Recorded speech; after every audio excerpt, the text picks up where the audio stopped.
Bapak Ibu, saudara-saudara yang berbahagia, terimalah salam dalam Dharma Namo Buddhaya. Kembali saya berada dengan saudara-saudara sekalian di Wihara Pluit Dharma Suka ini. Minggu kemarin saya ada di lantai 3, sekarang ada di bawah. Dan sekarang suasana sebetulnya sedang berada dalam satu kesibukan yang cukup padat terkait dengan peringatan sejid kesempurnaannya Yang Maha Welas Asih Kuan Im Posat. Karena saya pembina kelenteng, jadi mengunjungi banyak sekali kelenteng-kelenteng yang altar utamanya Kuan Im. Bahkan semalam jam 10 saya masih ada di Cisauk. Terus dalam waktu dekat ini tanggal 5 dan 6 Agustus juga sejid Kongco Kuan Kong. Jadi kalau masuk bulan Lagwe ya, bulan 6 Imlek, kesibukan sangat padat dan cukup melelahkan.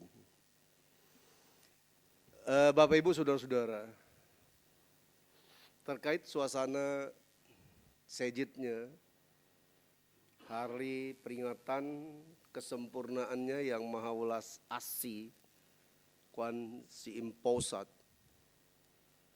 maka tema hari ini juga saya akan angkat dengan tema 3 landasan pengembangan Welas Asih Kuan Im Posat.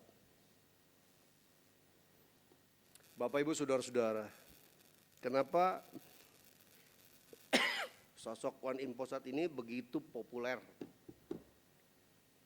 Bahkan popularitasnya mengalahkan Buddha itu sendiri. Banyak umat yang kenal sama Kuan Im, tapi enggak familiar dengan Buddha. Padahal sosok Avalokitesvara Bodhisattva ini hanya baru calon Buddha, belum berstatus sebagai Buddha. Namun khusus Kuan Si Im Posat, sesungguhnya Bodhisattva yang welas asih ini sudah mencapai tingkat kebudaan. Karena amal kebaikan, amal welas asihnya, pengorbanan, dedikasinya yang begitu luar biasa buat segenap makhluk hidup, telah memposisikan Kuan Si Im Posat menjadi Buddha. Tapi ketika akan memasuki alam kebudaan, nirwana, kebebasan abadi, kebahagiaan abadi, sosok Bodhisattva ini masih mendengar ada rintihan dan keluhan. Makanya dia mengurungkan sengaja, menerjunkan kembali kehidupannya di dalam kehidupan dunia maya ini, sambil berikhtiar, selama masih ada rintihan dan keluhan dari para makhluk hidup, maka aku tidak akan secara khusus menuju ke nirwana, ke pembebasan abadi. Makanya Bodhisattva yang welas asih ini digelari sebagai Kuan Si Im Posat, Bodhisattva yang selalu mendengar suara dunia, atau selalu mendengar setiap keluhan dan rintihan. Bahkan keluhan dari makhluk-makhluk yang ada di alam bawah, di bawah alam manusia. Makhluk-makhluk yang ada di alam asura, peta, niraya. Sosok Avalokitesvara ini, sosok Kuan Im Posat ini juga turun ya, membantu mengurangi penderitaan para makhluk tersebut. Kita kenal dengan istilah Shen Shou Kuan Yin, Kuan Im wujud 1000. Itu menandakan bahwa yang welas asih Kuan Si Im Posat ini memang dia bisa membentuk tubuhnya dalam bentuk pianhua bermacam-macam. Kalau ingin menolong menyelamatkan wanita yang ada di alam, katakanlah di kehidupan malam, di dunia pelacuran misalnya. Bisa saja sosok Pak ini juga hadir di antara komunitas wanita-wanita itu untuk apa? Mengangkat, membantu, menyadari mereka yang tersesat. Bahkan turun ke alam niraya juga tampil dengan tubuh bentuk fisik yang disebut buntaisyu atau taisuya. Ini yang biasa kalau ada acara-acara Chioko, altar besar yang dipakai buat persembahyangan mengantar para makhluk di alam inkan, itu adalah patung buntaisyu. Itu di atasnya ada ini sosok Kuan Im Posat di kepalanya. Itu adalah sosok Kuan Im Posat yang menampakkan diri di alam neraka khusus untuk menyelamatkan makhluk hidup atau semua para makhluk yang hidup di alam yang tidak bahagia. Bentar lagi kita Chioko, Ulambana, saat dimana umat Buddha, tradisi Mahayana khususnya, memberikan kesempatan, dibuka kesempatan untuk memberikan saluran pelimpahan jasa atau saluran bakti kita untuk khusus dicurahkan buat pada para leluhur yang sudah mendahului kita, termasuk sanak saudara. Gak mesti leluhur yang ke atas, bisa juga yang ke samping, yang sudah mendahului kita. Karena kita tidak tahu mereka berada di alam mana. Kita berharap mereka ada di alam yang baik, di alam bahagia. Tapi kan kenyataannya kita tidak tahu. Maka sebagai insan, umat, anak keturunan yang berbakti, di setiap bulan Chioko, bulan 7, Imlek, kita memang berkewajiban untuk memberikan pelimpahan jasa. Apakah itu dalam bentuk pelimpahan bakti sembako yang kita dedikasikan atas nama para leluhur, para almarhum, almarhumah, atau memberikan kalau secara agama rakyat ya, folk religion, memberikan persembahan koper bakti berisi pakaian-pakaian seperangkat yang dari kertas untuk dibakar, atau juga melakukan cautu ya, penyeberangan arwah. Itu semua kita dibuka kesempatan untuk memberikan bakti kita kepada para mendiang yang sudah mendahului kita.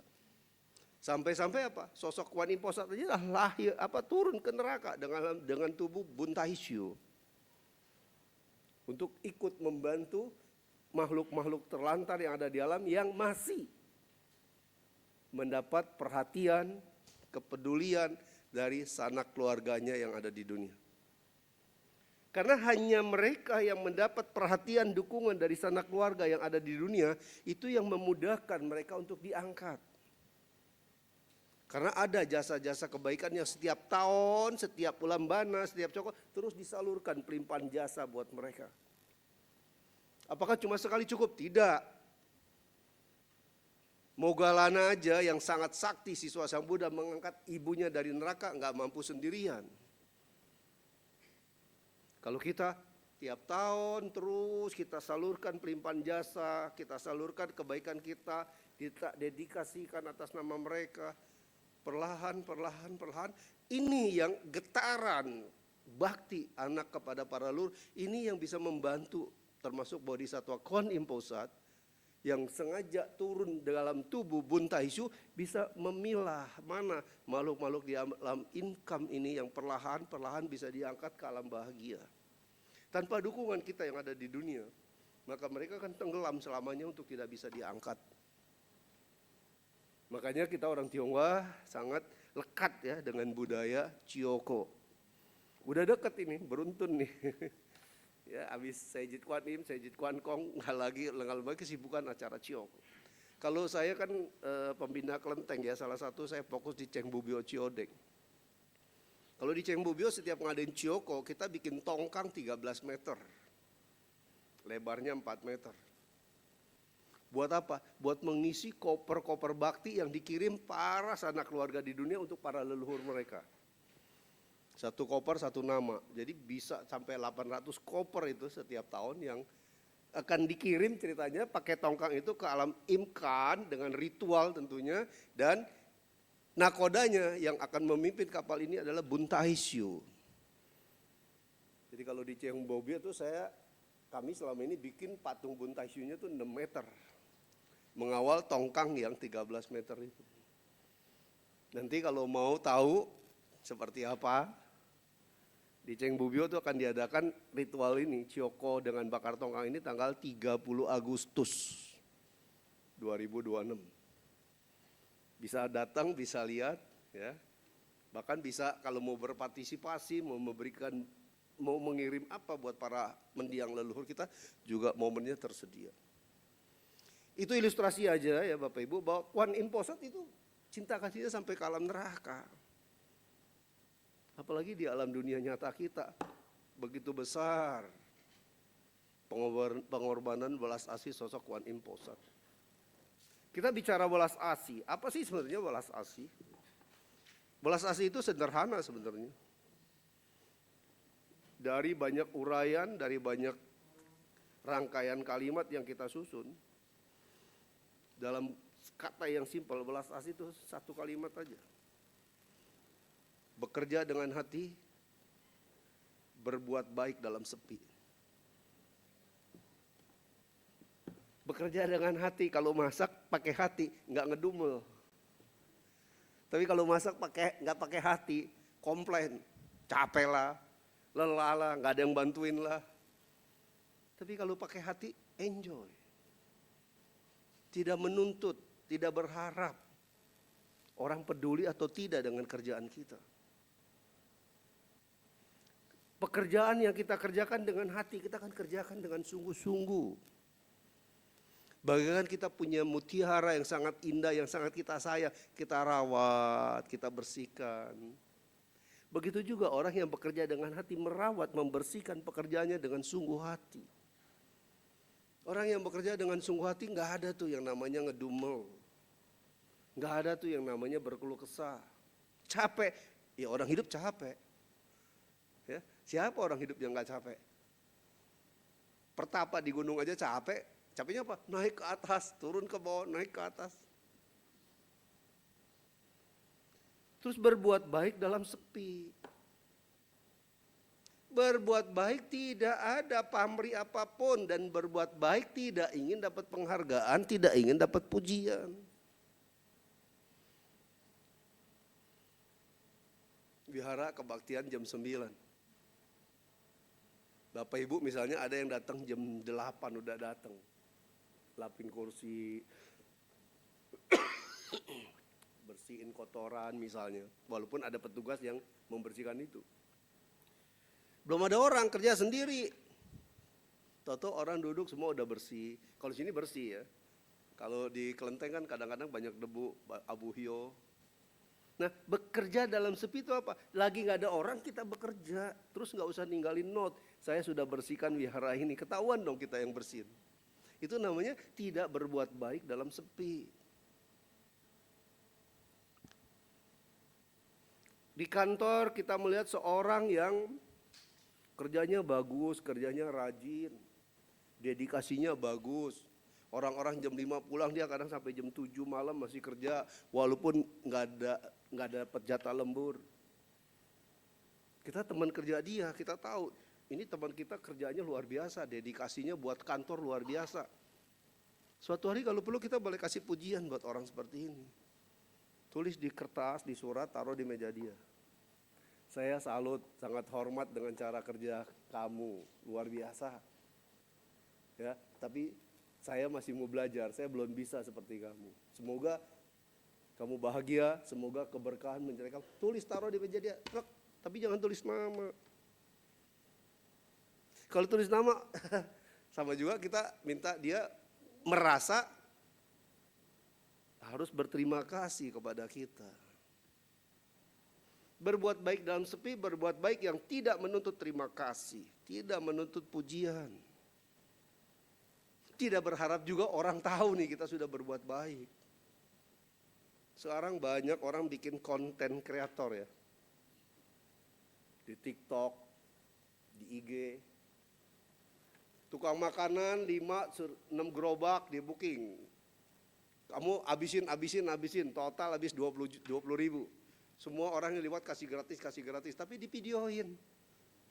Ya, dibikin konten, habis itu dia di-endorse ya, dengan orang-orang yang karena dia followernya banyak, di-endorse, pasang iklan. Itu namanya bukan berbuat baik karena mulia. Orang waduh mulia ya dia ya, bagi-bagiin makan gratis sampai 100 orang. Itu trik dagang. Kenapa? Ada pamrih besar dari perbuatan yang dia lakukan, berharap apa? Followernya makin banyak, endorse ya, orang pasang iklan makin bermunculan. Modal 20 juta, dapatnya 200 juta. Nah, kalau itu namanya bukan perbuatan baik yang didasarkan karena welas asih. Tapi perbuatan baik yang dasarnya adalah pamrih.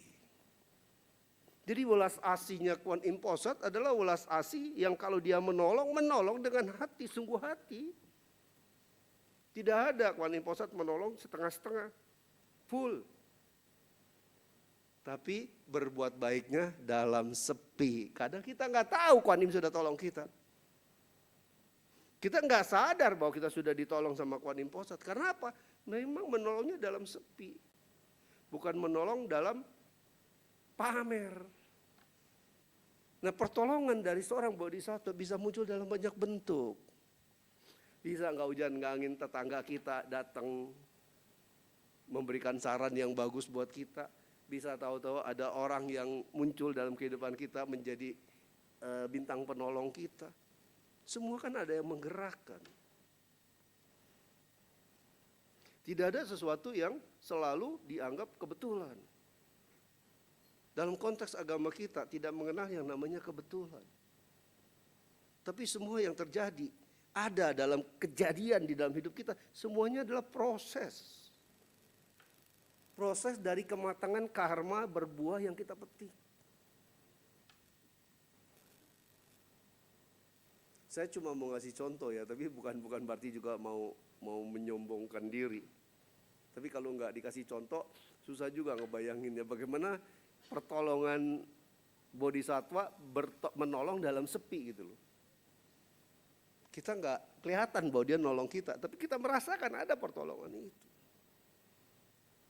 Saya tanya ya Bapak Ibu, kalau kita ke Pasar Pagi Mangga 2, kan belah sono ITC, belah sini Pasar Manggi Mangga 2. Tempat parkir mobilnya sempit kan? Kadang-kadang mau naik ke atas, sampai ke atas nggak dapat parkir kita. Saya kalau ke sana selalu saya butuh ada urusan dengan urusan bordir itu di lantai dasar. Kalau saya parkir harus sampai ke atas, berapa jauh saya harus turun lagi ke bawah. Tapi setiap kali saya masuk, naik satu, begitu naik kedua, selalu ada mobil yang keluar. Saya isi dan dekat, selalu dekat sama pintu saya buat masuk ke dalam ITC-nya, ke dalam komplek mall-nya. Begitu juga di Gandaria City, itu parkirnya susah banget. Selalu ada yang keluar, saya masuk dan selalu dekat sama pintu. Dan itu maaf Bapak Ibu, saya harus kasih tahu di sini, kejadian itu bukan cuma sekali. Puluhan kali saya rasakan, saya selalu di mall yang mana susah kalau parkir dapatnya dekat pintu. Dan selalu ada yang keluar, saya masuk walaupun penuh. Tapi kalau orang bilang, wah Romo hebat ya, hoki terus. Saya bilang enggak lah, kebetulan. Kebetulan dia keluar, kalau dia keluar saya nggak dapat. Saya bilang. Tapi kan sebenarnya nggak ada sesuatu yang berproses secara kebetulan. Itulah pertolongan dalam sepi. Itulah ada sesuatu yang menolong kita, tapi tidak mewujudkan tampak siapa yang menolong kita. Tapi kita rasakan. Bapak Ibu Saudara, kalau kita mau mengembangkan welas asih Kuan Im, itu tadi kalimatnya sederhana, bekerja dengan hati, berbuat baik dalam sepi. Karena itulah sosok bodhisattva, semua para suci, termasuk para dewa, cara nolongnya seperti itu, enggak menampakkan diri.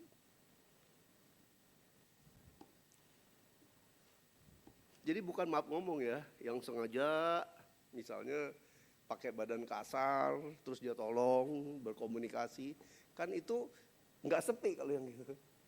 Kelihatan siapa yang nolong, siapa yang bantu. Bodhisattva, Kuan Im Posat menolong tanpa sepi. Menolong berbuat baik dalam sepi. Jadi ada 3 landasan welas asih Kuan Im Posat. Kalau tadi saya bicara tentang ilustrasi mengenai welas asih itu seperti apa. 3 landasan kewelas asihan sosok Kuan Im Posat. Yang pertama, pengembangan welas asih tanpa batas. Welas asih yang diberikan, dipancarkan kepada siapa saja yang masih ada keluhan, masih ada rintihan, masih menderita. Nggak mau lihat dia orang kaya, dia orang susah, dia orang pendek, dia orang tinggi. Dia agama apa? Nggak dilihat. Kenapa? Welas basi tanpa batas, tanpa sekat. Tanpa terbelenggu dengan dia siapa.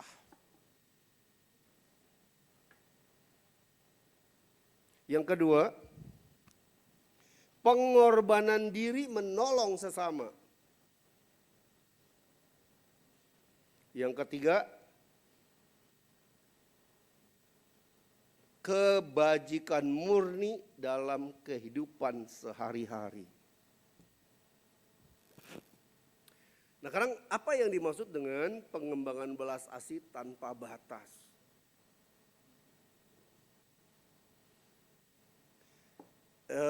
Di sini ada beberapa poin.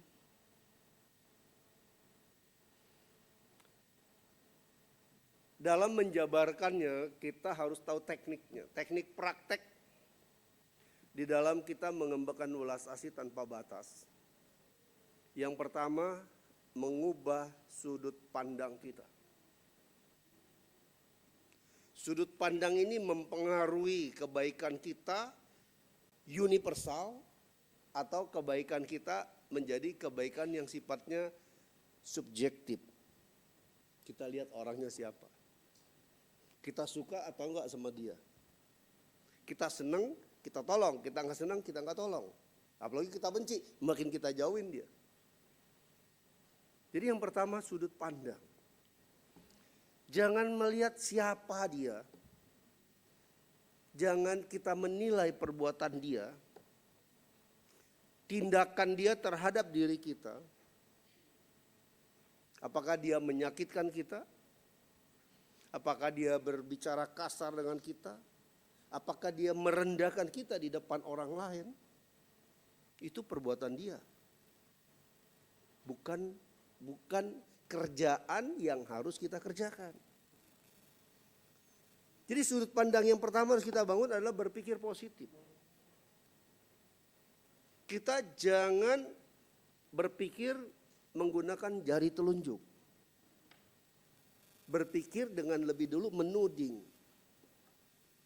Kamu mempermalukan saya, kamu gak ngorangin saya, kamu bikin nama saya rendah, bikin martabat saya turun. Ini kita menuding. Kalau sudah ada dasarnya tudingan, maka pengembangan belas asih tanpa batas pasti ada sekat. Karena sudah terpengaruh dengan unsur ego kita. Kita suka apa enggak, kita senang apa enggak, kita benci apa enggak sama dia. Jangan berprasangka buruk kalau kita mau berbuat baik.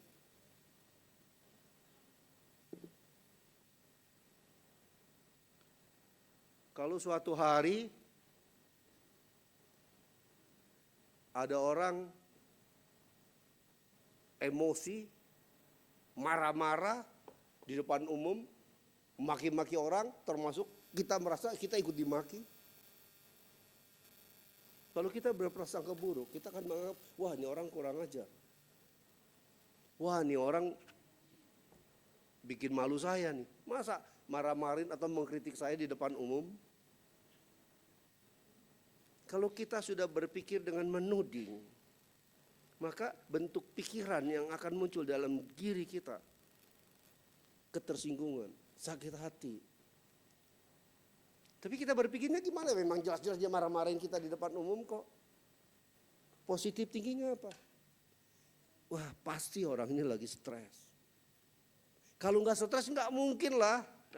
Orang waras marah-marah di tempat umum.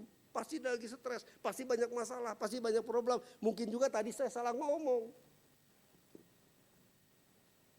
Kalau kita sudah berpikirnya berpositif thinking, tidak berprasangka buruk, tidak menjudgment dia dalam segi yang negatif, kita bisa memaklumi tindakannya, perbuatannya. Jadi pada saat itu dia harus kita tolong, misalnya habis marah-marah dia jatuh, ya dengan senang hati kita angkat, kita bantu, kita tolong. Tapi kalau kita udah sakit hati, tadi udah sakit hati dulu, tahu-tahu habis ngomong dia jatuh, kepleset, syukurin loh. Kita nggak angkat, karena apa? Benci kita udah keluar duluan. Ini mengembangkan belas asih tanpa batas. Terus ada lagi, naik mobil lah, paling sering ya kita ngalamin pasti. Terutama yang bawa motor nih, sekalian saya ngingetin. Kadang-kadang pemotor tuh selalu nyalainnya yang bawa mobil. Kita udah mau nikung nih, udah kasih sen, udah nikung mobil udah begini nih. Kan kalau lagi mau nikung ke kanan, kita kan melihatnya ke kiri. Betul nggak? Nggak mungkin nikung ke kanan, pasti ngeliatnya ke kiri.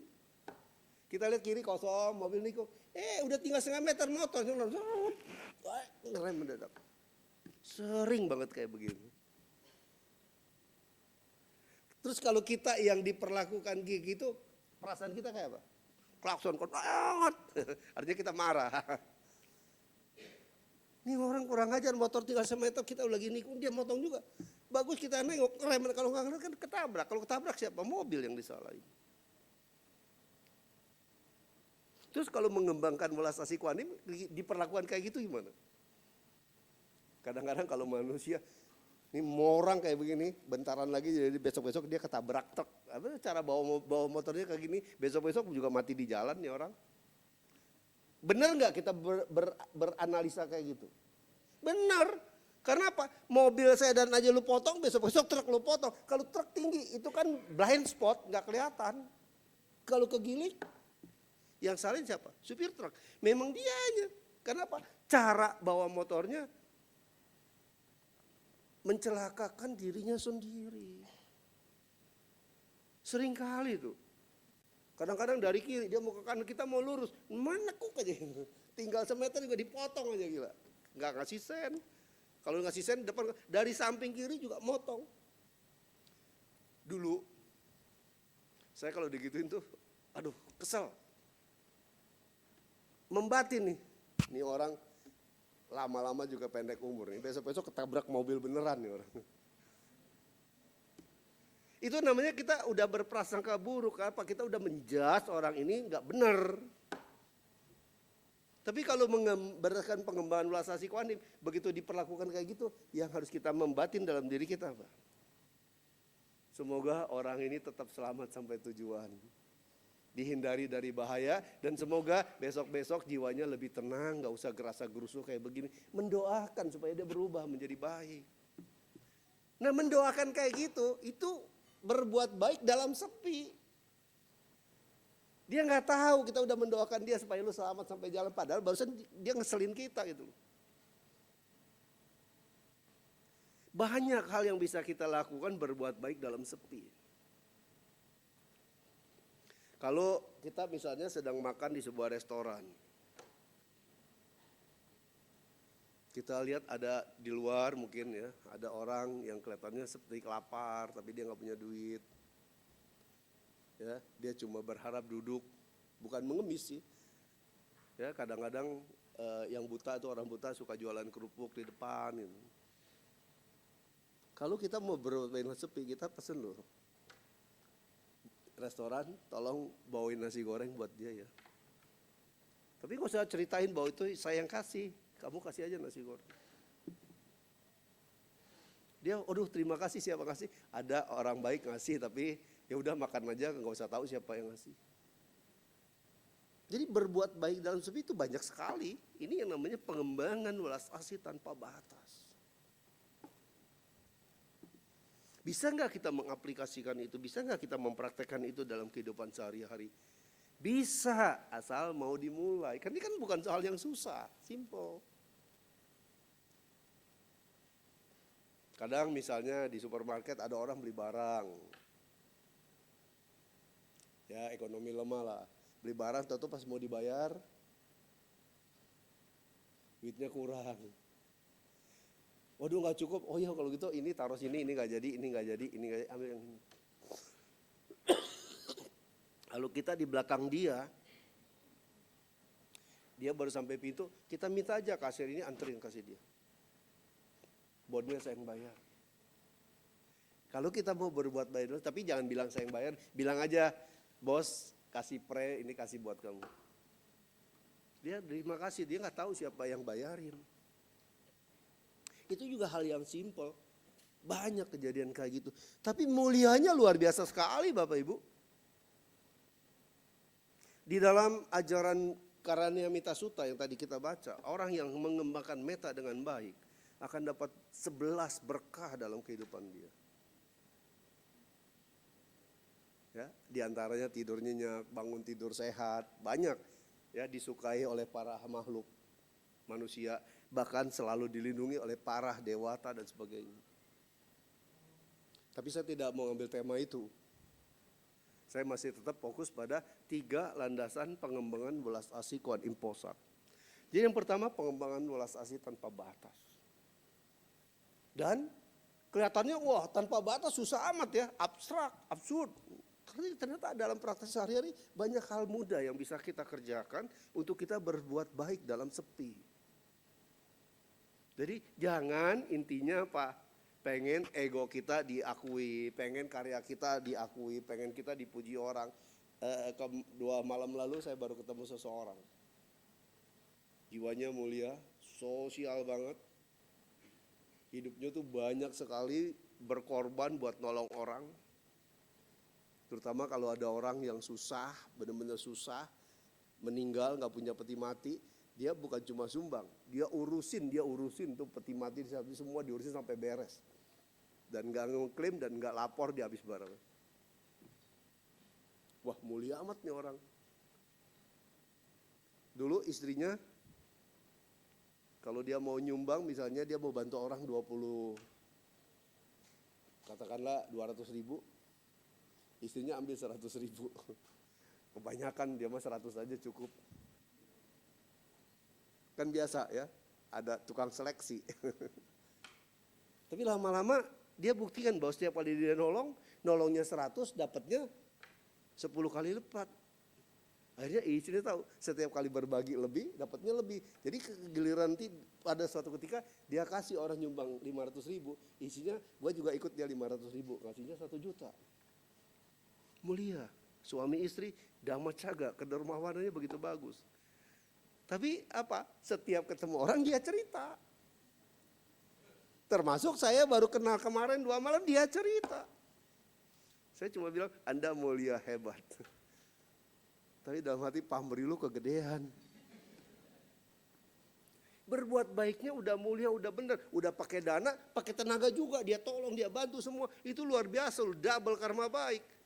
Tapi begitu diceritain karma baiknya impas.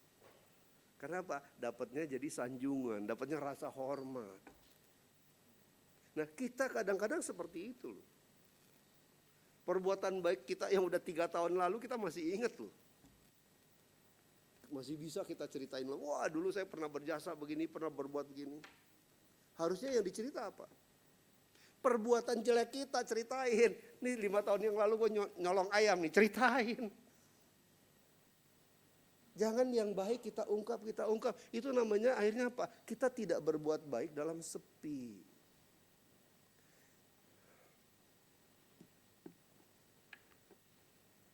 Kemudian yang kedua, ajaran welas asih yang kedua, pengorbanan diri pada sesama.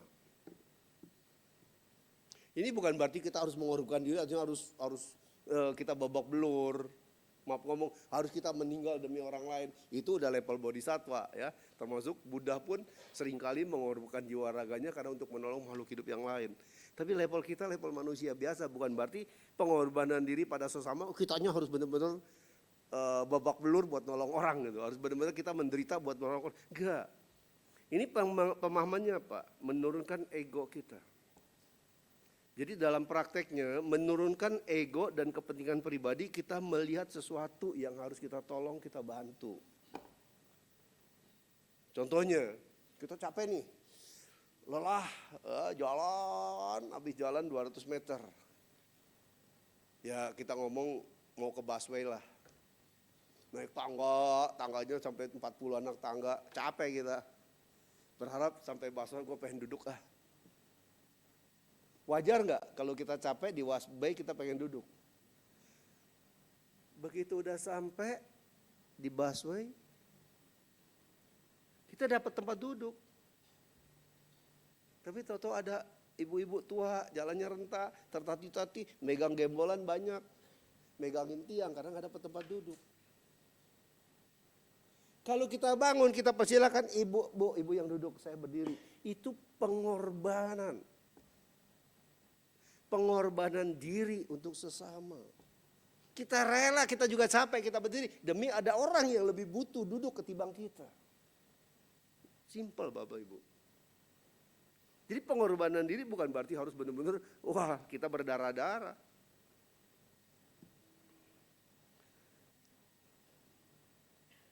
Terus bisa juga mengorbankan diri kita demi kebahagiaan atau demi orang lain. Pulang kerja capek. Wah banyak kerjaan bertumpuk-tumpuk. Overload pekerjaan kita. Pulang juga naik motor. Waduh perjalanan naik motor 1 jam. Belum macetnya, udah kesel sama macet. Sampai rumah udah mikir nih, ntar sampai gua mau tiduran dulu capek. Begitu sampai rumah, lihat istri lagi kerja. Lihat pembantu juga lagi kerja. Kerjaan lagi bertumpuk di rumah. Kita ngelihat mereka lagi pada capek, kita udah capek nih pengen tidur. Tapi bantu ikut kerjaan tuh karena lihat masih pada capek. Itu pengorbanan diri pada sesama. Kita rela menambah capek kita demi bantu orang lain yang juga lagi kerja keras. Bodhisattva kami melakukan ini loh Bapak Ibu. Jadi dalam penghayatan Dharma banyak hal yang kalau secara teori susah. Tapi dalam praktiknya ternyata kok simple gitu. Mengorbankan diri aja, mengorbankan katakanlah capek, lelah, penderitaan kita. Walaupun kita lagi sedih, bagaimana kita menghibur orang. Walaupun kita juga lagi capek, tapi bagaimana kita dalam capek kita tetap masih bisa memberikan bantuan buat orang. Saya sampai kalau ada teman saya yang sering tahu lihat bagaimana saya handling ya, nanganin blessing penyembuhan di Cheng Bu Biok Chodeng. Itu kalau yang udah tahu sampai dia sering, Romo kok gak ada capeknya, dari tadi belum istirahat, baru mau istirahat udah datang lagi. Pada saat seperti itu udah gak kelihatan capek, karena tujuannya apa? Nolong. Jadi kadang kita baru istirahat udah datang lagi. Tapi kalau mikirin capek, aduh saya udah capek, kamu nanti dulu ya, saya istirahat dulu. Itu udah pengorbanan diri loh, kita membuat diri kita sendiri seakan-akan udah capek, udah letih, tapi ada orang yang perlu bantuan kita, tetap kita tolong walaupun kita sudah letih. Ini pengertian pengorbanan diri pada sesama. Yang ketiga,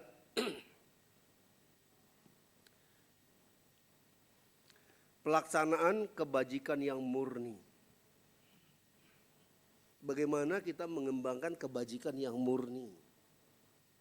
Jadi pertama, welasasi tanpa batas. Kedua, berbuat baik dengan pengorbanan diri demi orang lain. Nah yang ketiga, mengembangkan kebajikan yang murni.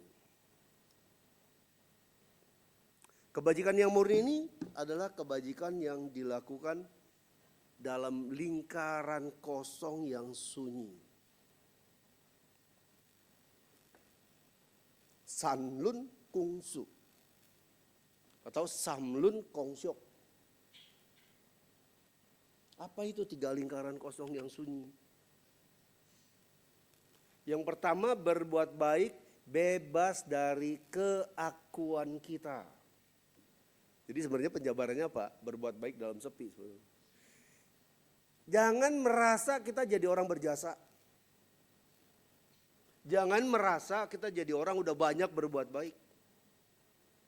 Selalulah tanamkan dalam diri kita, perbuatan baik saya masih kurang. Dan saya belum berbuat apa-apa. Walaupun kebaikan kita sudah banyak. Tapi kan banyak orang nggak tahu karena kita berbuat baiknya dalam sepi. Tapi begitu kita merasa, oh perbuatan baik aku udah cukup. Akunya nih keluar, itu kita terbelenggu lagi sama satu lingkaran yang pertama, lingkaran keakuan kita. Wah ini karya aku nih, cerita. Wah ini dulu saya yang bantu nih. Ini akunya gede banget loh. Semakin orang gak tahu kita berbuat baik, semakin kita juga gak merasa setelah berbuat baik, kita sudah terbebas dari satu lingkaran yang pertama. Bapak Ibu, yang namanya roda, kalau berputar, kalau jari-jarinya disodok kayu, bisa muter gak? Begitu juga kebaikan kita. Kalau yang lingkaran pertama gak bisa kita kosongkan, terbelenggu sama ego terus, maka perbuatan baik kita gak berproses. Kayak roda gak berputar. Tapi kalau gak ada akunya, roda berputar. Ini kebaikan kita berproses, buah karma kita akan terus berproses. Kalau buah karma kita mandak gak berproses, maka yang berbuah mungkin karma buruk kita jalan terus. Jadi kebajikan yang murni itu kebajikan yang pertama, bebas dari lingkaran keakuan. Lingkaran yang kedua, bebas dari lingkaran kekamuan. Jangan pernah ingat siapa orang yang pernah kita tolong. Jangan pernah ingat makhluk apa yang pernah kita tolong. Jangan juga pikirin kucing mana yang pernah kita kasih makan. Lepas, sudah. Suatu hari orang datang ke kita. Bapak, terima kasih ya. Saya sekarang bisa seperti ini, bisa punya motor. Karena dulu sebenarnya Bapak yang pernah nolong saya, menyelamatkan saya dari kesusahan. Waduh, Anda siapa ya? Saya kok udah gak ingat. Oh, jangan cerita. Oh, iya ingat. Tapi saya udah lupa, gak ingat. Ya, lupakan aja lah, gak usah diingat-ingat juga. Saya juga udah gak ingat. Orang datang mengucapkan terima kasih karena jasa kita. Tapi kitanya udah lupa. Nggak ingat. Ini yang kita terbebas dari lingkaran yang kedua. Tapi begitu kita selalu berbuat baik dan kita ingat siapa yang pernah kita tolong. Begitu dia boceng nih sama kita, sakit hati gak? Epet nih orang. Tempo hari lu susah gua tolong. Sekarang lu belagu, sombong. Ini kacang lupa kulit nih. Begitu enggak? Begitu kita. Kalau apa? Kita ingat pernah nolong dia. Tapi kalau kita enggak ingat, dia kenal kita syukur, enggak kenal kita juga kita enggak pusing. Enggak kesel. Tapi kalau kita merasa pernah nolong dia, terus dianya bocengli, enggak tahu balas budi lah, enggak tahu berterima kasih lah, malah kurang ajar sama kita, sakit hati kita. Bebaskan perbuatan baik kita dari lingkaran kosong yang kedua. Jangan terbelenggu sama kekamuan, sama siapa yang pernah kita tolong. Itu sama juga roda kita disodok kayu lagi, enggak jalan lagi nanti. Kalau gitu Romo, apa sih yang harus kita ingat? Yang harus kita ingat siapa yang pernah nolong kita. Sekecil apapun orang pernah berjasa sama kita gak boleh lupa. Tapi sebesar apapun kebaikan yang pernah kita berikan buat orang lain, lupakan. Ini kalau kita mau mengembangkan 13 asi level bodhisatwa gitu loh. Wah, level bodhisatwa susah dong, itu kan cuma makhluk suci. Ternyata praktiknya gampang kok. Ini ada dalam keseharian kita, ada dalam kehidupan kita. Terus lingkaran kosong yang ketiga apa? Jangan terbelenggu dengan materinya. Wah, saya pernah kasih makanan nih buat dia nih. Makanan paling mahal saya beli khusus buat dia. Saya pernah nyumbang 10 juta. Saya pernah bantu pembangunan itu 500 miliar. Oh, diingat materinya. Berarti kita kalau tiga-tiganya itu terus dijalanin, kita punya 3 roda yang akan memproses karma baik kita, disodok kayu tiga-tiganya macet. Nggak ada yang jalan. Itu yang membuat banyak orang mengeluh. Saya sudah berbuat baik, saya udah banyak sembahyang, saya udah banyak sosial. Tapi kenapa rezeki saya seret? Dia jahat, dia korupsi, dia jarang berbuat baik, tingkah lakunya nggak benar. Tapi kenapa dia kaya? Dia sedang menikmati karma masa lalunya. Sementara kita belum punya karma masa lalu yang kuat, mengandalkan karma sekarang yang rodanya kita tusuk kayu. Macet, jadinya apa? Karma buruk, masa lalu yang terus berbuah, karma baik kita jadi nggak berproses. Jadi kebajikan yang murni bebas aku, bebas kamu, bebas materi. Kalau kita bisa kayak gitu, aduh, mulia loh. 11 berkah akan hadir dalam hidup kita. Itu di dalam Anguttara Nikaya itu. Bisa buat bahan ceramah yang akan datang. Kalau disambung kepanjangan. Tapi bahwa sosok Kuan Im Posah dikenal kenapa sebagai bodhisattva yang belas asih dan selalu mendengar setiap rintihan dan keluh, karena dia mengembangkan 3 hal yang tadi, memang itu yang dipraktekkan. Mana ada sih, bukan cuma Kuan Im, semua dewa, semua posat, kalau nolong terus bilang, lu udah gua tolong, terus lu mau kasih persembahan apa buat gua? Kan enggak. Tapi kita merasa, ingat ya, siapapun yang pernah menolong kita sekecil apapun kita harus ingat. Kalau kita merasa jalan hidup kita ditolong sama Main, kita merasa doa kita dikabulkan sama Kongco Kuan Kong, balas budi kita apa? Karena dewa kan gak minta balas budi. Tapi orang yang punya liangsim, kita punya liangsim, kita harus tahu bagaimana kita membalas budi. Datanglah dengan sujud hati, berikan persembahan di altar. Terus berikan juga rasa terima kasih, Kongco, Maco, saya merasa sudah dibantu, hidup saya terangkat, izinkan saya untuk lebih mengembangkan kebaikan. Misalnya dapat Kang Tau 100 juta. Kalau Anda dapat Kang Pau mendadak 100 juta, saya tanya, 50 juta disumbangin mau nggak? Mikir. Capek-capek dapat 100 juta, masa 50 juta buat disumbangin? Padahal tadinya kita nggak punya 100 juta, kita cuma punya duit 10 juta. Sembayang, berdoa, ada belum punya proyek sampai dapat proyek, dapat cuan 100 juta. Itu kan uang kaget. Jadi kalau misalnya 50 jutanya kita sosialin lagi, kita bagi lagi, keberatan nggak? Keberatan, karena apa? Kita melekat dengan materinya. Wih, 50 juta gede. Padahal kalau kita bisa seperti itu Bapak Ibu, kemuliaan kita dilipatkannya lebih dari itu. Di dalam tradisi kelenteng ada satu tradisi, tapi jarang kelenteng jalanin. Pinjem utang sama dewa. Minjem utang sama dewa. Ngutang apa? Ngutang duit.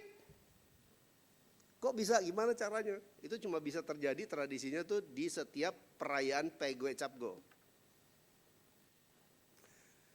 Kalau ada kelenteng yang menjual kue tong cupia buat semacam kaul ya. Anda mau beli kue tong cupia, tapi jarang kelenteng yang bikin. Ya, ini tradisi Manado betul. Kalau dia bikin kue tong cupia, ditawarin umat yang merasa butuh, yang merasa lagi cekak duitnya, yang merasa proyeknya macet, atau yang ingin proyeknya maju, pengen dapat kangtau gede. Ngutang di kelenteng tersebut kue tong cupiahnya, jangan dibayar. Ambil 1 biji, 2 biji, 5 biji, tapi kue di altar Kongco. Kongco, kalau saya mau utang kue tong cupia 5, tapi saya mau hargain 5 tong cupia saya ini 50 juta. Nanti kalau Kang Tau saya jalan, saya bayar 50 juta ke kelenteng ini. Boleh nggak? Sembayang dengan khusus, poe. Kalau simpoe, ambil. Artinya apa? Dewa tahu, lu bakal dapet itu. Tapi kalau nggak simpoe, artinya apa? Lu belum siap buat 50 juta. Turun, kalau gitu Kongco, saya Makco, saya mau ambil tong cupia mau utang. Nanti kalau bisnis saya terkabul, utang saya bayar, saya mau utang 10 juta. Pue, enggak, belum siap. Tahu-tahu 5, tapi dapatnya 1 juta. Ya, udah utangnya cuma 1 juta, bawa yang cuma 5. Tahu-tahu nanti dapat proyek 5 juta, 1 jutanya jangan lupa bayar, karena kita ngutang. Itu ada tradisi kayak gitu. Dan ini sebenarnya itu bagaimana juga ada pertolongan para suci, para dewa yang sebenarnya juga mereka tahu tuh ada buah karma baik apa yang kita bisa gerakan. Pernah ada satu cerita loh yang dia ngambil 10 tong cupa tapi dia utangnya 100 juta. Ternyata proyeknya dapatnya 500 juta, dia bayar 100 juta.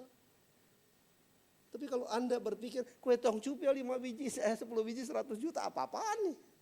Begitu udah dapat kangtau, dikasih utangnya 100 juta, dapat kangtaunya 500 juta.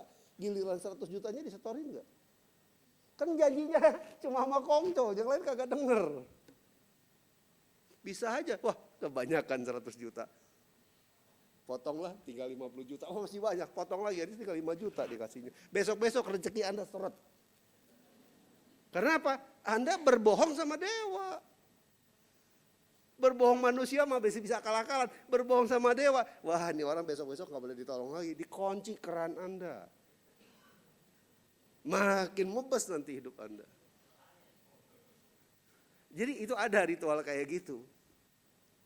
Di Ceng Bubio saya mau bikin, tapi karena Ceng Bubio umatnya tuh kan kebanyakan pendatang ya, bukan umat lokal. Kalau umat lokal kan maaf ngomong, di situ kan daerah minus ya. Jadi penduduknya kalau saya bilang kamu kalau mau kaya ngutang sama Kongco 5 juta, nanti kamu bayar kamu bisa dapatnya 20 juta. Kagak ada yang berani. Takutnya apa? Udah janji bayar 5 juta, proyeknya kagak ada, duitnya kagak dapat, utangnya kagak lunas gitu kan. Tapi semuanya kembali pada keyakinan.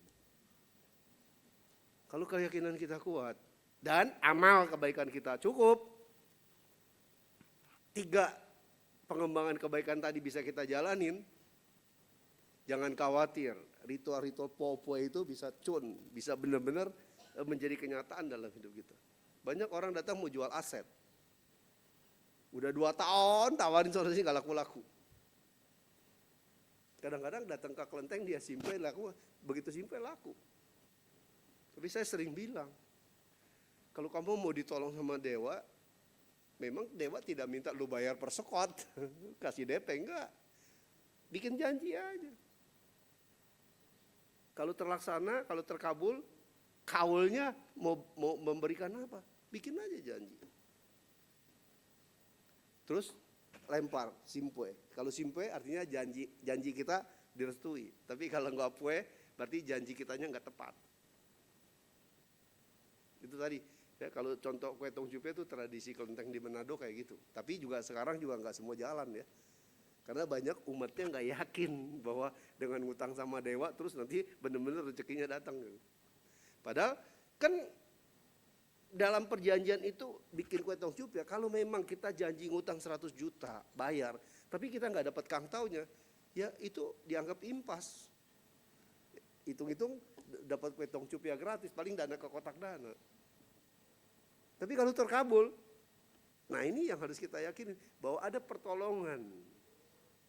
Ya, dalam sepi yang kita nggak tahu siapa yang nolong, tapi itu sedang berbuah dalam hidup kita. Ya, bekerja dengan hati, berbuat baik dalam sepi. Memang kebanyakan dewa, para posat, para bodhisattva itu berbuat baiknya dalam sepi. Karena kita nggak tahu bahwa dia udah nolong kita. Tapi kita bisa merasakan ini. Bahwa dengan pernah kita melakukan katakanlah rajin memberikan persembahan di altar. Tahu-tahu nggak hujan nggak angin kita dapat rezeki yang bagus. Padahal tadinya nggak kepikir bisa ada rezeki kayak gitu. Itu pasti pertolongan yang sudah diberikan ke kita. Tapi wujudnya sepi. Kita tidak tahu siapa yang nolong. Contoh tadi sederhana.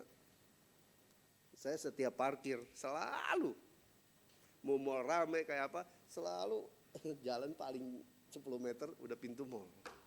Padahal kadang-kadang bisa 100 meter kita jauh dari pintu mall jalan. Saya cuma bilang kebetulan. Tapi kebetulannya kok ngulang lagi. Berarti kan ada kekuatan yang memang secara tersembunyi ya dalam sepi yang memang menolong saya. Karena kalau nggak ada kekuatan yang menolong, nggak mungkin lah bisa kayak kebetulan terus begitu. Saya berharap kebetulan ini ada dalam hidup Anda. Caranya apa? Ya kitanya dulu lah harus ini tadi, mengembangkan kebaikan, belajar berbuat baik dalam sepi. Jangan tonjolkan aku kita. Jangan ingat-ingat siapa orang yang pernah kita tolong, dan juga jangan ingat berapa benda materi apapun yang telah kita berikan. Tapi kebaikan orang sekecil apapun harus kita ingat, dan kita harus selalu berhutang budi sama dia. Terus kalau saya kesal sama orang gimana Romo? Kesal banget sama orang. Boleh nggak diingat-ingat? Kalau Anda kesal sama siapapun, Anda ingat-ingat yang sakit hati, bukan dia loh. Yang bisa TBC kita sendiri loh. Tapi kan kesel, supaya keselnya hilang gimana? Pergi aja ke pantai. Ya, tulis tuh di pasir pantai. Unek-unek kita keluarin, gua benci, gua sebel sama si, gua pokoknya sakit hati kita tulis di pasir gitu. Ntar begitu ombak datang balik lagi hilang tulisannya. Tapi unek-unek kita udah keluar. Artinya apa? Unek-uneknya jangan keluarin ke orang lain, curhatin aja atau di kertas kita tulis tuh kita kesel, habis itu kertasnya kita bakar. Tapi kalau kebaikan orang, kalau bisa pahat tuh di batu cadas. Si Anu pernah nolong saya, ketiup angin, ketiup hujan gak hilang tuh, ada di situ. Dia pernah nolong saya. Ini ajaran Dharma memang kayak gitu Bapak Ibu. Intinya apa? Belajarlah jadi orang, jangan egois. Semakin kita egois, semakin sang aku kita gedein, semakin banyak sekat-sekat yang akan menghambat gerakan langkah kebajikan kita sendiri. Ya, berbuat baiklah yang tulus, dan berbuat baik bukan karena pengen dapat penghargaan, bukan karena pengen dapat pujian, atau bukan karena pengen mengaku oh kita dianggap orang, kita orang hebat gitu. Semakin orang gak menganggap kita orang hebat, kita semakin bagus. Karena apa? Belajarlah rendah hati. Ilmu air selalu turun dari tempat tinggi ke tempat rendah. Ngalir kemana-mana adem. Mengalah rendah hati. Kalau kita udah semakin rendah hati, nggak ada orang bisa hina kita. Nggak ada orang bisa merendahkan kita. Nggak ada orang yang membuat ego kita jadi marah, tersinggung. Kenapa? Kita udah bikin diri kita ngentuk sampai ke bawah. Siapa bisa bikin kita ke bawah lagi? Nggak ada. Tapi kalau kita nggak bisa rendah hati, ego kita yang muncul. Gampang marah, gampang tersinggung, gampang sakit hati. Merasa diremehkan, merasa dipermalukan. Itu kan sang aku semua. Jadi kemarin ya pas itu lagu Capkau, sejitnya Kuan Im Posat, ya ini baru lebih 1 hari. Ya masih ada kesempatan nih kalau yang mau datang ke Maim mau sembahyang. Momennya, energi sejitnya masih hangat lah karena baru kemarin sejit. Demikian Bapak Ibu sharing Dharma saya pada pagi hari ini, sekarang udah jadi siang. Semoga bermanfaat. Namo Buddhaya.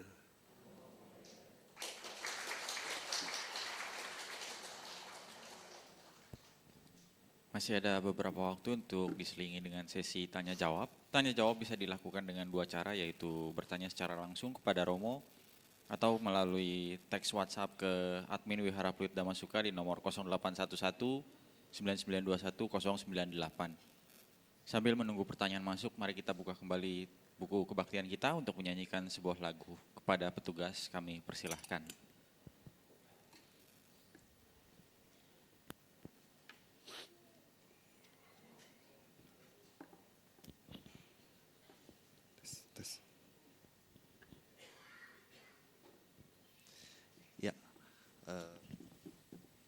Bapak Ibu Saudara-saudari semua, marilah kita buka halaman 68. Kita nyanyikan lagu yang berjudul Masihkah Ada Bersama-sama.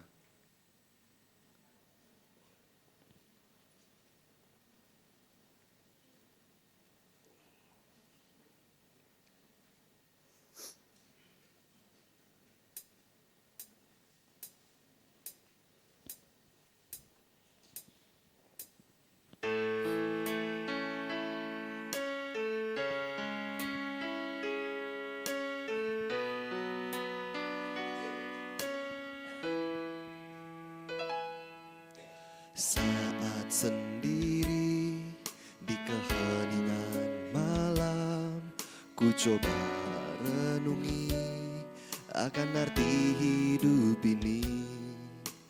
Begitu banyak yang tak pernah ku mengerti, lelah kaki melangkah, jenuh menghipit jiwa. Begitu banyak tanya di hati ini, namun tak pernah ku temui jawab yang pasti.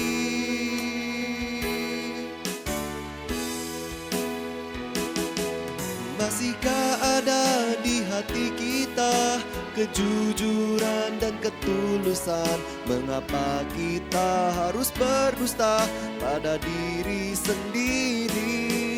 Mengapa kita merasa bangga akan kebodohan sendiri? Seakan saja kita rela terikat oleh tanha.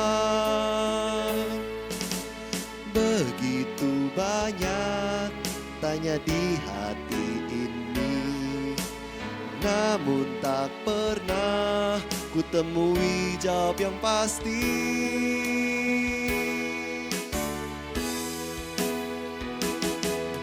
Masihkah ada di hati kita kejujuran dan ketulusan? Mengapa kita harus berdusta pada diri sendiri? Mengapa kita merasa bangga akan kebodohan sendiri? Seakan saja kita rela terikat oleh tanha. Masihkah ada di hati kita kejujuran dan ketulusan? Mengapa kita harus berdusta pada diri sendiri? Mengapa kita merasa bangga akan kebodohan sendiri? Seakan saja kita rela terikat oleh tanha.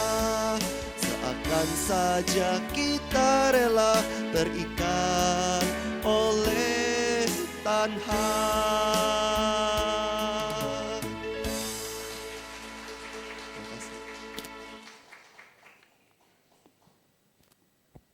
Kini tiba saatnya untuk sesi tanya jawab. Apakah ada yang ingin bertanya secara langsung terlebih dahulu?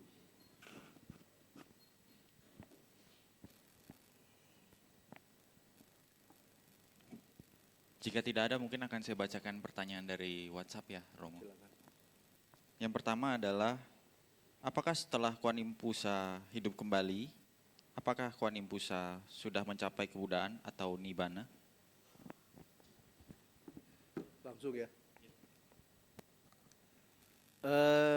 Sosok Kuan Im Posat dengan legenda Putri Miaosan ini kan sebenarnya bukan sosok yang nyata ya. Ini bukan makhluk sejarah. Ini tapi makhluk kedewataan. Jadi nggak ada makamnya Kuan Im Posat nggak ada. Karena kalau dari cerita mitos legendanya Kuan Im kan membakar diri dan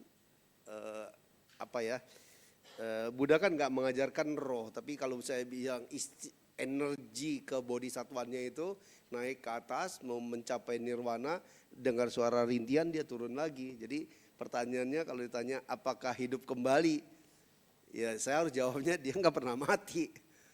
Ya, jadi gimana hidup kembalinya gitu ya. Jadi bahwa ini diyakinin sebagai sosok bodhisatwa yang selalu hadir ada dalam hidup kita, ini adalah sesuatu yang divisualisasikan ya. Kuan Im Posat dalam arti sejarah cerita Putri Miaosan Kuncu, ini kan sesuatu yang divisualisasikan supaya apa? Kita mudah menghayati peran keberadaan bodhisatwa ini. Di Tiongkok, di budaya Tionghoa semuanya tuh divisualisasikan. Untuk memudahkan kita berhubungan dalam taraf nalar kita gitu ya. Karena kan kita berada dalam batas nalar yang kalau kita bicara soal bodhisatwa tubuhnya kayak apa kan nggak nyampe. Ada Dharmakaya, tubuh cahaya. Tubuh yang begitu bening, begitu terang, begitu cahaya. Nah kalau kita ngomong dewa dalam tubuh cahaya, menjabarkannya visualisasinya bingung. Di Yunani, orang bule, orang barat, percaya dewa nggak? Dewa-dewa Yunani kuno apa? Dewa Amor, dewa Zeus, dewa Sparta. Ya. Kalau yang sering nonton film Immortal, orang-orang barat kalau menggambarkan dewa, dewanya kayak siapa? Kayak orang bole, berjenggot, jenggotnya putih, dan nggak ada dewa-dewa mitologi Yunani itu yang tampaknya kayak orang Tionghoa, nggak ada. Buddha Siddhartha aslinya warna kulitnya gimana? Kayak orang India, emang orang India hitam. Kita pernah lihat gak patung Buddha yang hitam, kecuali yang memang dari batu hitam. Saya sempat beli ya patung Buddha di India. Itu wajahnya hitam, percis wajah kulit orang India. Dan versi patungnya versi India. Bukan versi Thailand, beda juga. Kalau versi Thailand kan pakai kekuncung. Ini versi India, rambutnya mirip kayak Borobudur. Kayak Buddha di Borobudur, tapi pesnya, ya hidungnya semua orang India dan semuanya hitam. Itu waktu saya bawa tour pilgrim ke India, itu saya beli dari satu toko, saya bawa. Akhirnya pas naik pesawat, kan sengaja ditetek kepentok apa gitu, bawahnya pecah. Tapi sampai sekarang masih saya simpan patungnya ada di rumah saya, walaupun bawahnya udah pecah gitu. Itu patung asli versi India, Buddha itu hitam. Tapi kalau kita sekarang lihat Buddha, warna kulitnya apa? Tionghoa, terus wajahnya wajah Tionghoa. Kenapa? Orang Tionghoa tuh senang punya budaya yang memvisualisasikan. Supaya apa? Kita dekat. Terus kalau kita ngomong dewa, ada dewa petir segala macam, emang siapa yang pernah lihat dewa itu? Enggak ada, tapi patungnya ada. Ya. Locia kayak gini, ya dewa petir kayak gini, Hantan Kong kayak gini. Kalau mau jujur dulu siapa yang pernah lihat kan enggak jelas, tapi ada patungnya karena dalam rangka apa? Dibikin visualisasi supaya kita tuh menyampaikan penghormatan, menyampaikan doanya lebih gampang gitu daripada abstrak begitu kan. Jadi termasuk sosok Kuan Im Posat itu adalah bagian dari karena dikenal sebagai bodhisattva yang welas asih, maha pengasih, penyayang, makanya visualnya semua Kuan Im Posat, wanita cantik berjubah putih, wajahnya anggun, keibuan gitu kan.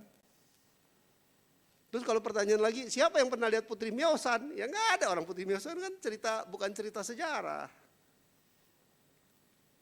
Sama Sun Gokong, Sun Ukung, itu kan populer. Ngantar Biksu Sancuang ke India. Secara fisik siapa yang pernah lihat Sun Ukong? Enggak ada, orang itu kan bukan makhluk sejarah. Secara sejarah Sancuang ke India sendiri. Enggak dikawal sama Sun Ukung, enggak dikawal sama Chupace, enggak dikawal sama Seceng. Tapi dibikin ceritanya jadi menarik. Seakan-akan dikawal ada Sun Ukung segala macam. Tapi akhirnya yakin bahwa semua yang sudah ada India balikan pada jadi dewa tuh ceritanya. Maka ada dewa Sun Ukung. Ya. Terus kenapa Chupace nggak dijadiin dewa? Sun Ukung ada. Karena Sun Ukung sakti dan dia walaupun arogan, si Sun Ukung terkenal kan sombong ya. Tapi seneng nolong orang. Tapi kalau Chupace nggak dijadiin dewa, Cipatkai karena apa? Mata keranjang, ya suka gampang tergoda sama perempuan. Kalau ada dewa dipasangin jadi dewa, itu pemujanya para Jaihuacat ya, para hidung belang pemetik bunga ntar, itu dewanya dia nanti. Ya karena apa? Perilakunya nggak bagus, Cipatkai nggak dijadiin dewa, tapi Sun Ukong divisualisasikan jadi sosok dewa. Itu ya pertanyaan pertama tadi. Jadi kembali untuk ya ada masa memang visualisasi.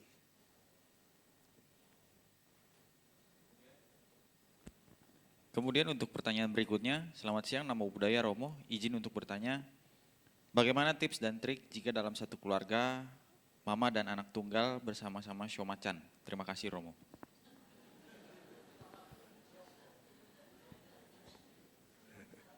Macan sama macan sebenarnya nggak ada masalah kalau secara hukum sio. Cuma kan kaku sama kaku, keras sama keras ya belajar banyak ngomong ngalah lah. Terus kalau secara sederhana jangan makan daging, berebut ntar. Makannya sayur, jadi macan nggak berebut. Kalau makan daging berebut nanti. Artinya apa? Belajar sama-sama mengalah. Ya, karena dua-duanya tipikal sio yang keras, kaku, keras. Tuh. Untuk pertanyaan selanjutnya adalah memaafkan tapi tidak bisa melupakan karena kesalahan yang terus berulang. Apakah itu termasuk dalam egois? Bagaimana seharusnya kita bersikap menghadapi orang yang bersikap egois tersebut? Itu namanya cuma maaf di mulut, bukan maaf di hati. Gimana bisa memaafkan tapi nggak bisa lupa ya, selama masih nggak lupa, masih diingat, dia belum dimaafin namanya. Mulutnya ya udah aku maafkan tapi hatinya tetap dendam, inget terus. Harus mulut ngomong maaf, hati memang plong. Terus kesalahannya diulang lagi. Orangnya keburukannya dilakukan lagi. Saya dijadiin korban lagi, dibikin sakit hati lagi. Makanya jangan pernah ingat kita pernah nolong dia, kita pernah berbuat baik sama dia. Kalau ingat dia memperlakukan kita kayak gitu, kesel. Tapi kalau nggak ingat, dia mau ngomong kasar sama kita pun kita nggak merasa pernah berjasa sama dia. Kita juga merasa nggak terlalu korban perasaan. Paling ya itu tadi yang pertama, jangan berprasangka buruk. Ya ini orang lagi stres, kasihan dia lagi stres, maklumin lah ngomongnya kasar. Besok begitu lagi, jangan berpikir dia lagi stres. Ini memang orang stres beneran. Nah kalau udah berpikir dia orang stres beneran kan kita harus kasihan, dia sakit kan artinya. Bukan kita sakit hati, dianya sakit. Kitanya yang harus, ya kasihan dia lagi sakit. Cara berpikirnya mesti begitu, baru kita bisa ya legowo kalau orang Jawa bilang, bisa nerima. Dan yang paling penting bersyukur. Apapun yang terjadi dalam hidup kita, kita selalu ada rasa bersyukur. Jangan lihat jeleknya, itu kan cerita jelek melulu.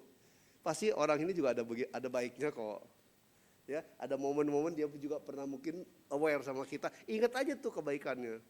Jangan ingat keburukannya. Lama-lama keburukannya lupa, kebaikannya kita ingat, kita friendly juga sama dia. Tapi kalau keburukannya kita ingat, kebaikannya kita lupakan.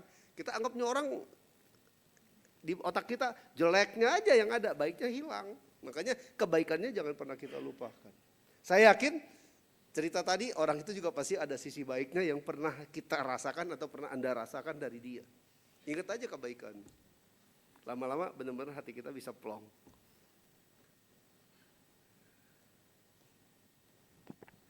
Selamat siang, nama budaya Romo, izin bertanya, apakah welas asih perlu dilandaskan kebijaksanaan? Jika iya, bagaimana caranya? Orang yang welas asih pasti bijaksana, jangan dibalik. Saya mau jadi orang bijaksana dulu baru welas asih, nggak bisa. Karena kewelas asihan akan mengembangkan yang namanya kebijaksanaan. Sat paramita dana, sila moralitas, ya, santi kesabaran, diana semangat, terus wirya semangat, diana perenungan, baru bisa jadi prajna, baru bisa jadi bijaksana. Nah sila moralitas di dalamnya welas asih. Jadi jangan dibalik, jangan harus bijaksana dulu baru welas asih. Orang yang welas asih pasti bijaksana. Kenapa? Orang yang welas asih kan tidak ego, tidak mementingkan diri sendiri, tidak mau diuntungkan dari orang lain. Nah orang yang bijaksana kan seperti itu, tidak berbuat baik buat cari untung buat dirinya sendiri, itu namanya nggak bijaksana. Jadi kalau mengembangkan welas asih ujungnya pasti bijaksana. Kalau Anda merasa belum bijaksana, kembali berarti welas asih kitanya masih belum berbuat baik dalam sepi, masih banyak pamrih di situ. Ya lanjut.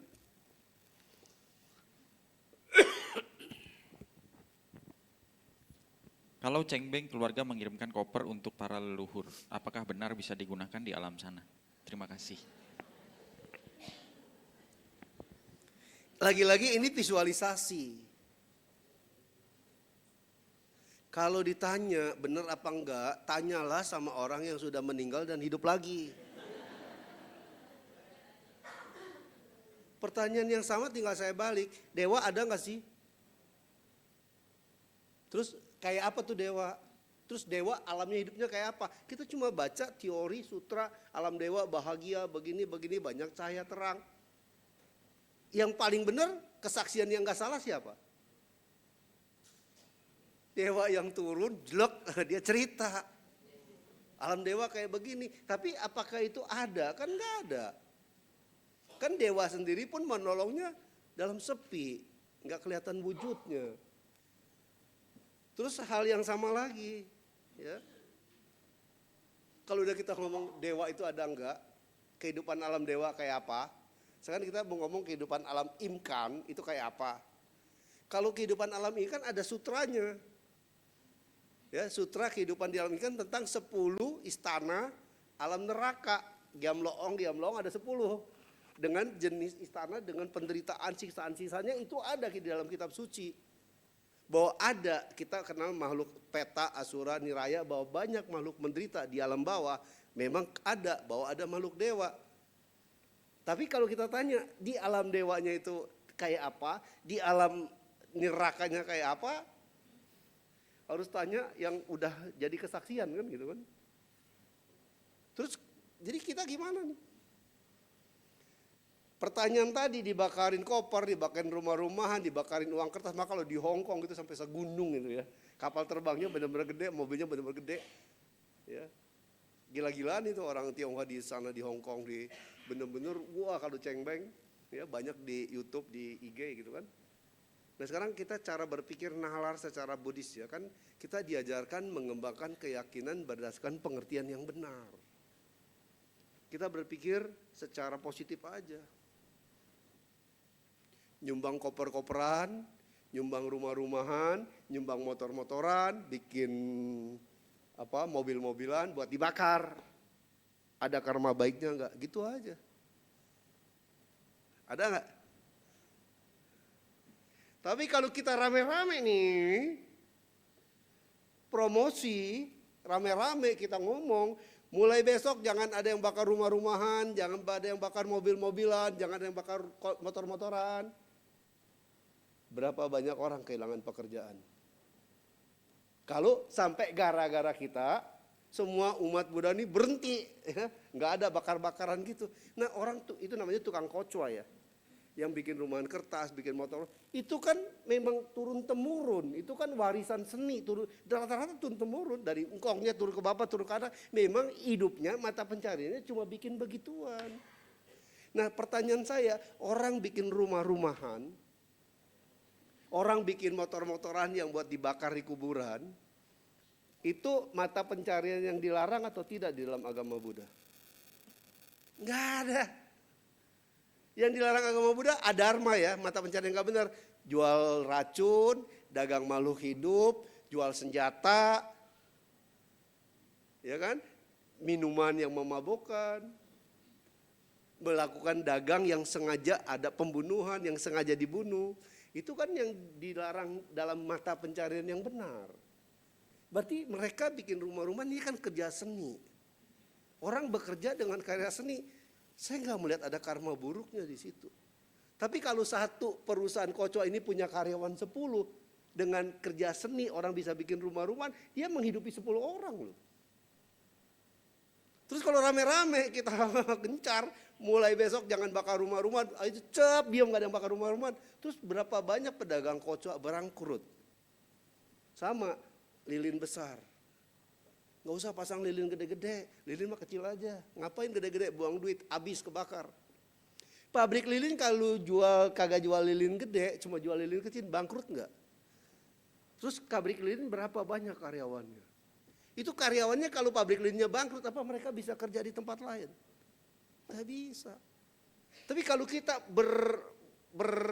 ngomong ceramah menganjurkan orang jangan pasang lilin gede. Kan sama juga kita ngajurin tuh pabrik lilin suruh bangkrut. Karma buruk bukan? Karma buruk. Jadi berpikirnya secara keyakinan Buddhis itu begitu. Jangan, wah ini abaya kata kama ya, perbuatan mubazir sia-sia. Enggak ada yang sia-sia kok. Minimal memberikan lapangan pekerjaan. Terus kalau ditanya, rumahnya di sana jadi rumah apa enggak? Duit-duitan jadi duit apa enggak? Saya harus ceritanya dari sudut yang lain, masih punya waktu enggak? Masih, saya ceritain. Saya punya adik. Ya. Di keluarga saya cuma 2 orang yang jalur agamanya beda. Cici paling gede sama adik perempuan saya. Itu agamanya agama enggak sembahyang punya. Bahkan cukup keras untuk menolak yang namanya sembahyang. Saya punya OO. Ini kisah nyata ya. OO artinya apa? Cicinya papa. Tinggal sama cici saya yang paling gede ini. Kalau si OO mah orang gak punya agama. Kalau KTP-nya Buddha. Tapi gak pernah sembahyang ke kelenteng, gak pernah tiamhyo juga, gak pernah datang ke wihara. Tapi karena keluarga tradisional, dia dari dulu seneng ya kalau ada sembahyang leluhur dia datang dia sembahyang. Setelah meninggal upacaranya diberlakukan sama sekali tidak ada tradisi budaya Tionghoa di sini. Nggak ada upacara setahun, nggak ada upacara 3 tahun, nggak ada 3 hari, nggak ada acara 7 hari, nggak ada 49 hari, selesai, udah. Adik saya ini aktivis. Keras, nggak percaya tuh yang namanya alam-alam makhluk halus. Seumur-umur dia nggak pernah kesurupan. Tapi setelah OO saya meninggal, seminggu 3 kali kesurupan. Dan yang kesurupannya si OO saya ini, nangis tiap kesurupan.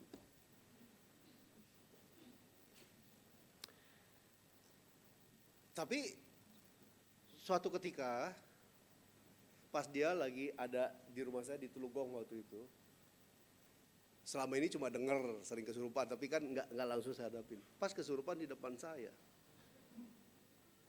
tanya, saya dengar dan percis suara OO saya. Nangisnya, rintinya, ngomongnya. Ini kenapa OO datang nangis? Katanya sering datang ya. Iya, gua sering datang, gua nangis tapi nggak ada yang ngerti sama gua. Emang kenapa? Kok sedih? Gua nggak punya rumah, gua nggak punya baju, ya, gua kedinginan, gua kelaparan. Dalam hati saya, benar apa kagak gitu kan? Tapi yang jelas kan yang kesurupan ini kagak bakal berbohong karena dia kan kagak percaya. Nggak mungkin dia pura-pura kesurupan kan? Saya bilang, saya ingat jauh sebelum itu emak saya, artinya mamanya dia, itu pernah waktu meninggal saya bikin rumah-rumahan gede banget sampai kalau nggak salah 3 meter saya bikinin. Saya bilang, oh kan di sono ada emak, dia manggil mamanya Embi. Kan ada Embi, emang nggak ketemu sama Embi di sana. Jadi kita harus ngomongnya ngikutin alur nih ceritanya. Ketemu gua, rumahnya mewah gede. Ini pertanyaan yang tadi tuh. Lah kalau udah ketemu rumahnya mewah gede, tinggal aja sama Embi. Kan nggak mungkin nggak diajak, kan anaknya. Gua udah datang, centengnya banyak, depan rumah gua diusir, gua nggak dikasih masuk. Terus ketemu nggak sama Embi? Nggak, dia di dalam nggak pernah keluar. Gua teriak-teriak, malah gua diusir, itu banyak centengnya itu, si letong si lehwa itu. Ya kalau rumah-rumah sudah ditawarin orang-orang itu. Itu pada jadi centengnya, pada jadi tukang kebun. Gua diusir, nggak bisa masuk. Jadi yaudah, gua lapar, gua nggak punya baju, gua nggak punya rumah. Akhirnya saya pikir, oh di sana banyak yang punya duit nggak? Banyak. Kalau yang punya duit mah enak. Wah, dia mau tinggal di rumah mana bisa, dia nyogok sini, dia bisa masuk tuh ke rumah mewah. Gua mah nggak bisa, nggak punya duit. Oh, kalau kirimin duit bisa pakai nggak? Bisa kalau lu kirimin. Ini kan dialog sama orang kesurupan ya. Dan orang yang kesurupannya orang yang nggak percaya dengan begituan. Ini kan kejadian keluarga saya sendiri. Kan nggak mungkin cerita bohong. Akhirnya apa? Ya udah, nanti atur ya, kirimin duit biar banyak, biar udah pakai aja di sana dah. Beli rumah siapa kayak gitu kan. Masalahnya apa? Secara ritual budaya Tionghoa, kalau udah lewat 1 tahun, kita nggak bisa tuh kirim rumah-rumahan. Harus di acara peringatan malam 1 tahun itulah kita kirim. Kalau yang waktu meninggal dikasih kecil itu tuh namanya gubuk, itu namanya muiteng. Cuma buat gubuk sementara, belum jadi rumah. Rumah-rumahan tuh dikirimnya bukan cengbeng, pas peringatan 1 tahun. Ini kejadiannya udah 1 tahun lebih. Sejak dia meninggal sampai 1 tahun lagi kesurupan terus. 1 minggu 3 kali loh. Akhirnya udah akal-akalan nih. Ini pengalaman pertama. Dalam hati, waduh gimana ngirim duit ke alam beginian. Udah, saya beli tuh kertas duit. Gincua, kertas perak sama kertas emas. Saya bikin upacara sembahyang, saya fokus, saya konsentrasikan. Para suci, para mulia, para makhluk yang ada di alam ikan dimanapun. Tolong kirim ini pelimpahan jasa saya. Ya, dalam bentuk visualisasi uang ini. Saya bilangnya sih nggak bilang visual, ini uang saya kirim, tolong disampaikan ke saya. Ya, saya pisahin dulu, segepet. Ini tip ya buat siapa aja yang nganterin ke sana.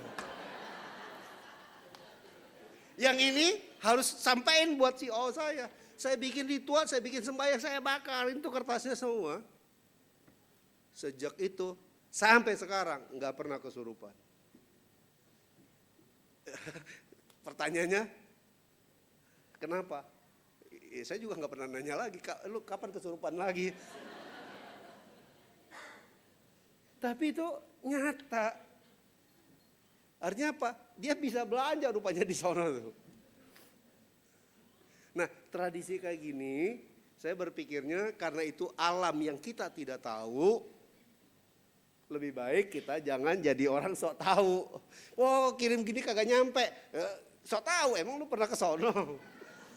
Ya lebih baik berpikirnya nalar sehat aja, membantu mata pencarian orang supaya nggak jadi bangkrut. Kan enak kalau udah ngomongin begitu. Jalanin aja. Kalau kita mampu. Kalau nggak mampu juga jangan utang pinjam cuma buat bakar rumah-rumahan.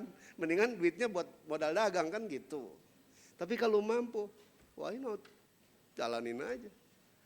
Toh kita mampu, kita nggak rugi.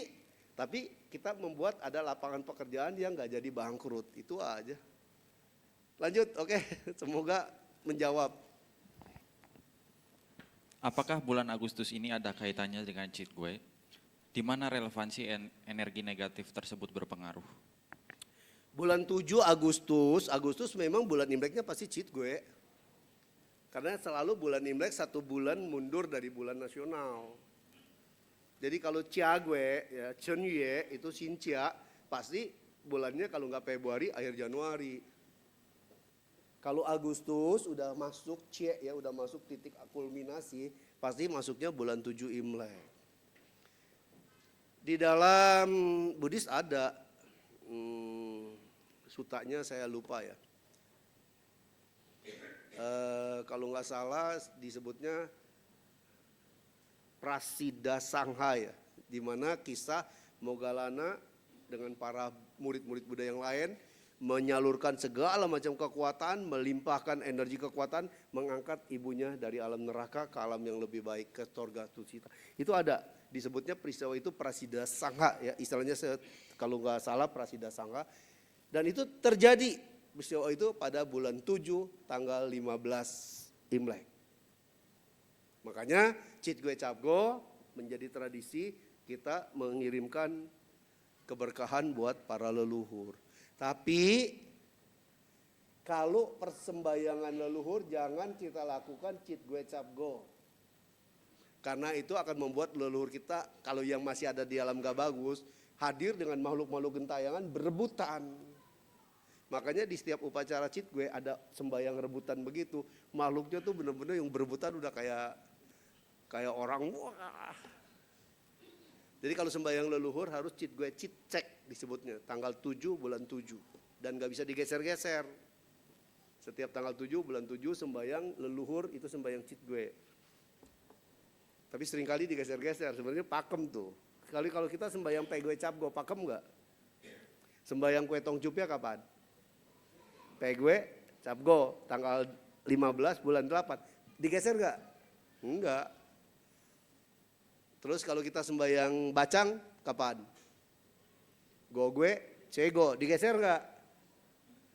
Kalau kita sembahyang onde, selalu kalau nggak 21, 22 Desember.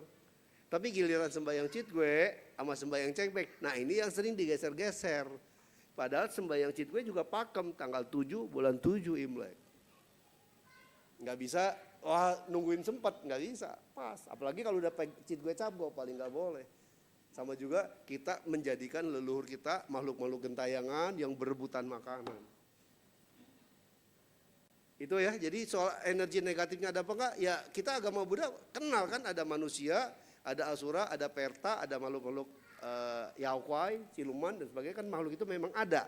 Ya dalam konteks keyakinan agama kita kan memang ada. Jadi energi negatif dalam arti apakah banyak setan gentayangan, hantu gentayangan? Bisa aja karena memang mitologinya tanggal 7 bulan 7 tanggal 15 Imlek tuh arwah-arwah gentayangan diampunin saat buat kelayapan, baru nanti ditarik lagi ke alam neraka. Oke, lanjut.